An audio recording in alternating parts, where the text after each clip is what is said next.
Fala galera, vocês estão bem? Tudo joinha, só o creme do milho por aí? Bom dia, boa tarde, boa noite. Muito se fala do burnout, mas você já ouviu falar do primo dele? É esse cara maluco e doido, né? Que a gente vai entender hoje como ele funciona. Talvez você esteja passando por isso e hoje a gente vai, como eu faço nos vídeos, bater um papo a respeito, ler uma reportagem muito bacana e tirar algumas reflexões desse assunto. Vamos lá, a reportagem de hoje é uma reportagem da Você RH. Ela foi publicada no dia 14 de agosto e foi atualizada no dia 18 de agosto, né? E o que a gente vai conversar hoje é sobre o Rust Out, como identificar e combater o primo do burnout, né? Me parece um tema muito novo, eu fiquei sabendo recente, não conhecia, né? Mas aqui a gente vai trocar impressões. Talvez esses nomes eles sejam muito mais. A gente agora vai ligando o nome à pessoa, né? Vamos dizer assim. A gente sabe o sintoma, mas às vezes a gente não consegue identificar o que é aquele, o que está acontecendo. Eu acho que o Rust Out é muito nessa linha. E aí vamos agora acompanhar. A nova expressão designa um quadro de falta de estímulo, cujos sintomas incluem apatia, procrastinação, falta de iniciativa e sensação de inutilidade, né? É curioso que isso não tem a ver com burnout, né? Não sei se me parece que não é o excesso, mas sim a falta, né? A estagnação. Vamos lá começar a reportagem. Eu não falei de quem que é a reportagem, né? É da Isabel Duva Rapoport. É isso aí. Um abraço para ela e para a turma aí da Você RH.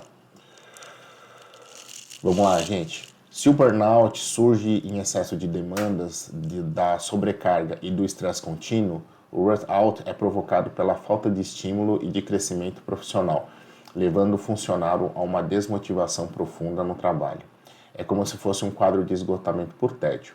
A pessoa com burnout está exausta por fazer demais, enquanto a pessoa com burnout está exausta por não fazer o suficiente.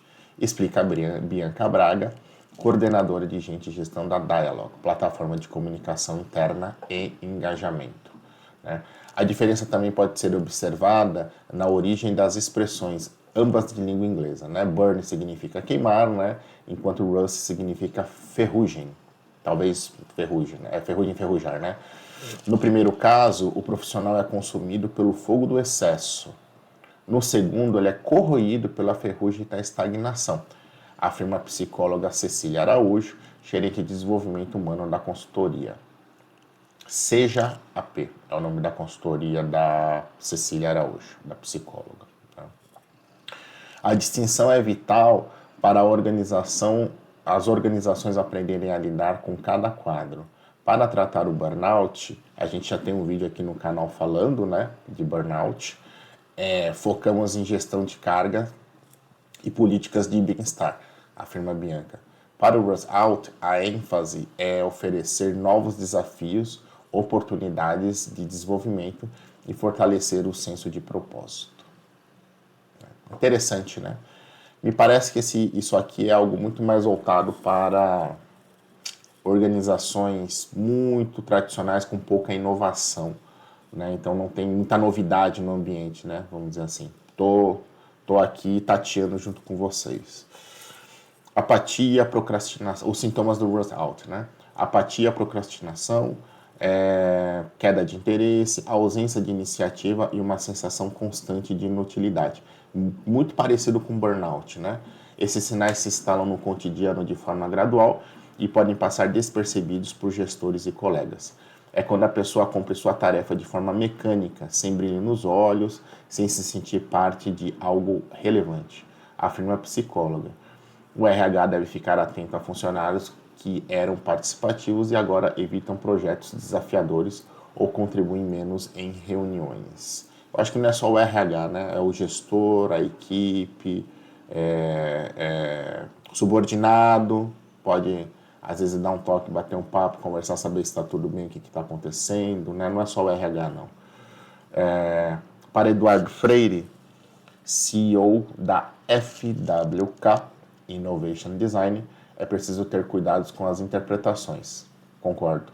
Uma coisa é existir um desalinhamento crônico entre os colaboradores e suas responsabilidades, ou seja, o trabalho está aquém da sua capacidade, como, por exemplo, os objetivos não serem claros e as rotinas serem desinteressantes, né? O cenário é outro quando se trata de uma fase pontual, de um conflito específico ou de uma questão clínica. A avaliação cabe aos profissionais da saúde, liderança observa e acolhe, né? Mas o diagnóstico é clínico, não gerencial. Isso é outra coisa importante. Talvez o ambiente possa levantar a mão, mas o diagnóstico, ele, como bem colocado, ele tem que ser clínico, pelo um profissional da saúde. Os riscos de um ambiente de trabalho comprometido pelo burnout são consideráveis. O fenômeno pode afetar a performance e a cultura organizacional de forma significativa. Assim, a pessoa não está entregando, né? Está desmotivada, não tem conexão com os colegas, está apático, né? Há uma inevitável queda da produtividade e na inovação.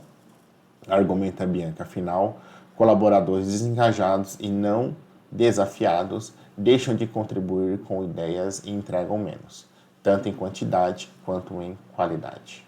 Sim. É o oposto, né? O burnout a pessoa fica... Eu já tive burnout. No burnout a pessoa fica com esses mesmos sintomas, mas pelo excesso de trabalho, né? Aqui é aquela rotina assim, extremamente previsível, monótona, não tem inovação nenhuma, não tem novidade nenhuma, é muito recorrente as funções, as atividades, né, as interações, pode ser um indicador. Para a executiva, né, um risco ainda maior é o aumento de turnover. A pessoa fica desinteressada, vai sair, né? Pode ser uma pessoa overqualified, né? Uma pessoa com qualificação demais também pode acontecer isso. Porque os talentos enferrujados podem buscar oportunidades em empresas que ofereçam oportunidades de crescimento. Bingo, é isso. O Rust Out pode, enfim, acarretar prejuízos financeiros às empresas, né? Troca de funcionário, recrutamento custa, com os custos de desligamento, novos processos seletivos, treinamentos. Além disso, a reputação para empregadora pode ser afetada, afastando o interesse de futuros talentos. Olha, isso aqui é um pouco questionável, né? Sempre vai ter gente disposta a fazer o trabalho. Isso pode, talvez, dentro daquele ecossistema que a pessoa está trabalhando, aquele círculo profissional que às vezes é muito nichado, pode demorar o replacement. Eu já vi isso acontecer. Mas não que a vaga não vai ser preenchida. Sempre vai ter alguém que vai topar o problema. É uma realidade, tá? Combatendo o Rust Out. Isso aqui é legal, hein? Se o intuito é prevenir o problema, as ações devem ser proativas. Ao desenhar o organograma, por exemplo, os gestores devem garantir que os cargos e as funções ofereçam variedade, complexidade e autonomia. Isso não necessariamente vai acontecer, tá, gente? Tem área que você não vai poder ter autonomia, independente do seu, por maior que seja o seu cargo. Depende, isso aqui não vai funcionar. Essa formuleta que está aqui, né? É importante permitir que os colaboradores utilizem suas diferentes habilidades e assumam novas responsabilidades no decorrer da jornada, afirma a coordenadora da Dialogue. Vamos ver aqui, tem uma outra posição, né? Marcos Freitas, CEO da Seja AP, concorda. A prevenção passa pela criação de uma cultura de alta performance, com metas claras, reconhecimento frequente e oportunidades de desenvolvimento. Já a resolução exige movimento. Eu tenho dúvida aqui na questão de cultura de alta performance, tá? Alta performance é uma coisa que ela pode ir para o subjetivo. E é perigoso isso. Perigoso. A alta performance pode gerar o burnout. Tenho dúvidas. Opa. O primeiro passo, de acordo com Bianca, seria a estruturação de um diálogo aberto e empático. Joia. Tanto o RH quanto os gestores precisam criar um ambiente seguro no qual o colaborador se sinta à vontade para expressar sua insatisfação sem receios.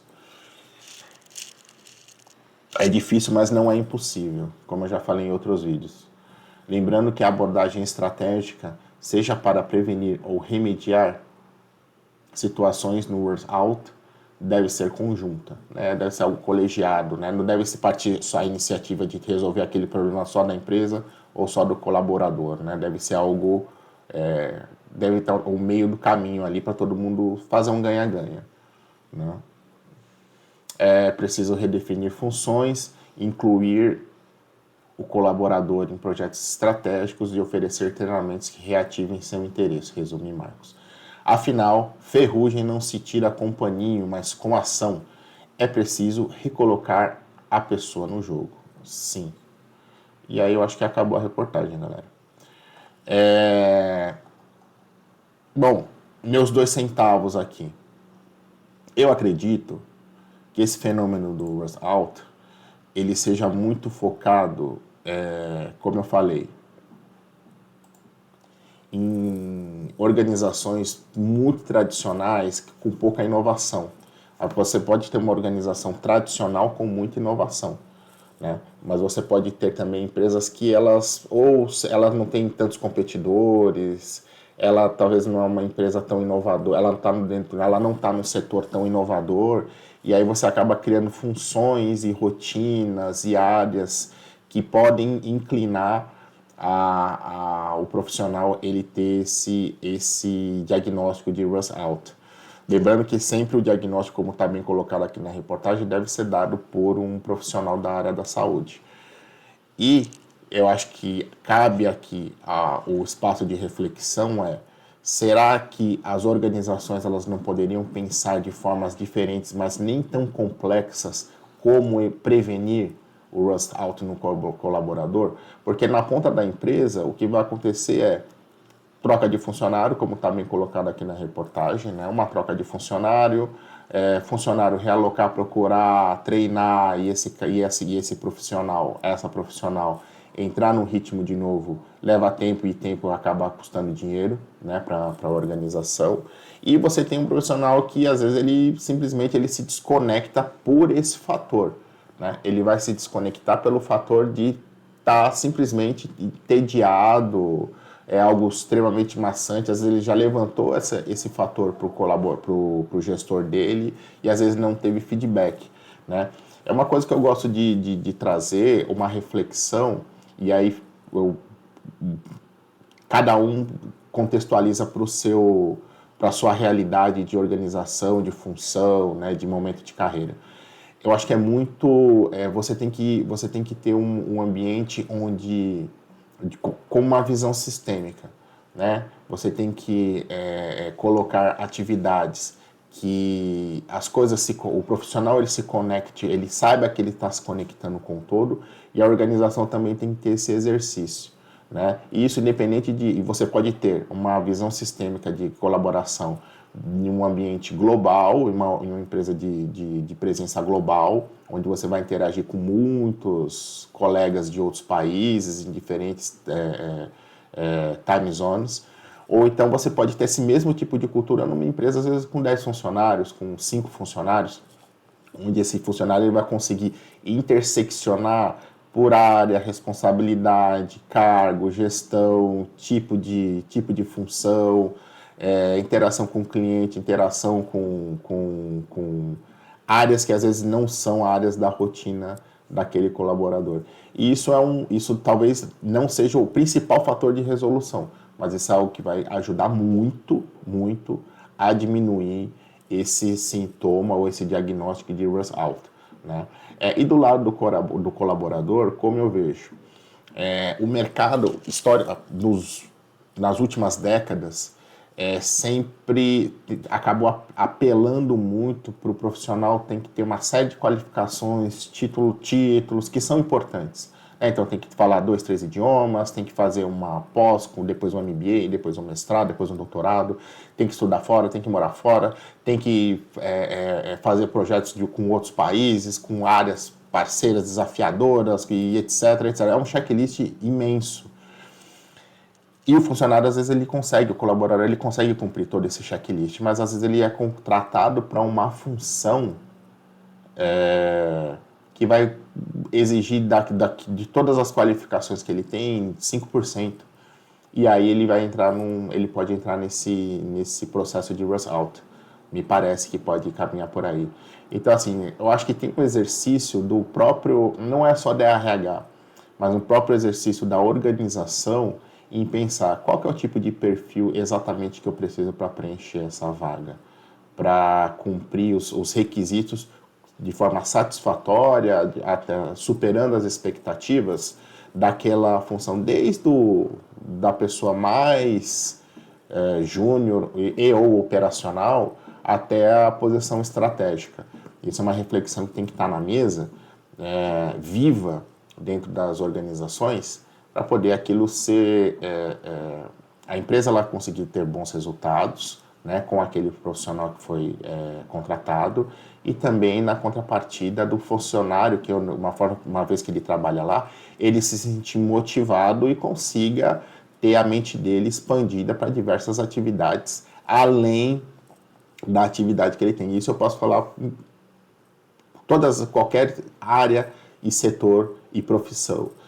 Área da saúde, segurança, setor financeiro, tecnologia, construção civil.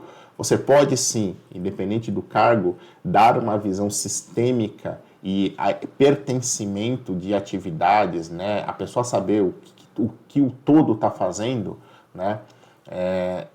Isso vai deixar, ao ler aqui com vocês, vai fazer com que esse diagnóstico ele diminua, essa prevenção aconteça de uma forma muito mais efetiva.